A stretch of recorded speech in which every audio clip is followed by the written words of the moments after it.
Hi hello నమస్తే welcome back to our channel. నేను మీ రాజేశ్వరి. అందరూ ఎలా ఉన్నారు? ముహూర్తం రోజున సాయంత్రం అమ్మాయి తరపున వారి వీడియో మనం చూస్తున్నాం. ఇలా ఈ విధంగా అమ్మాయిని పెళ్లి కూతుర్ని చేసిన తర్వాత చీరలో ఒడిబియ్యాన్ని నింపడం అనేది జరుగుతుంది. అబ్బాయి లేడు కనుక ఈ విధంగా తోడి పెళ్లి కూతుర్ని కూర్చోబెట్టి ఒడిని నించడం అనేది జరుగుతుంది. ఇక ఆ తర్వాత అమ్మాయి ఇంటిని విడిచి వెళ్ళిపోయే సమయం అనగా కళ్యాణ మండపానికి ఇప్పుడు వెళ్తుందన్నమాట. ఆ తర్వాత మరొకరి ఇంటి పేరుతో అమ్మాయి పుట్టినింట్లో అడుగు పెట్టే సమయం వస్తుందన్నమాట. అందుకే ఇప్పుడే చాలా ఎమోషనల్ అనేది కనిపిస్తూ ఉంటుంది. కుటుంబ సభ్యులు అంతా ఈ విధంగా ఫోటోలు అనేది దిగడం అనేది జరుగుతూ ఉంటుంది.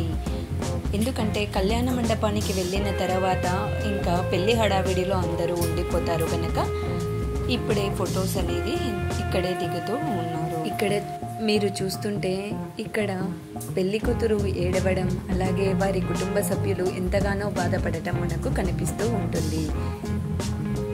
ఎంతో అల్లారు ముద్దుగా పెంచుకున్న తన కూతుర్ని వేరొక ఇంటికి వెళ్తుంది అన్న ఆలోచనకే తట్టుకోలేకపోతాం తల్లిదండ్రులం.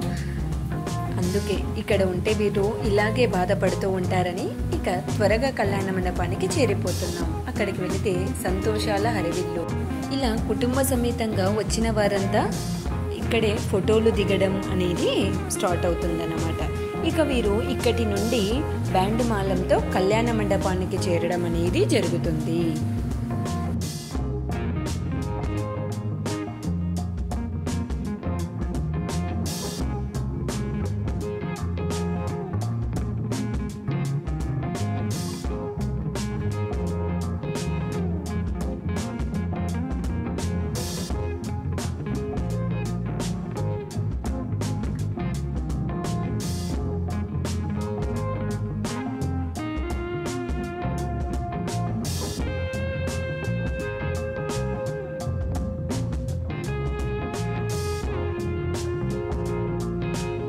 ఇలా అమ్మాయి వెళ్ళేటప్పుడు ఈ విధంగా గడపను పూజించి ఆ గడపకు నమస్కరించి వెళ్ళడం అనేది సాంప్రదాయం.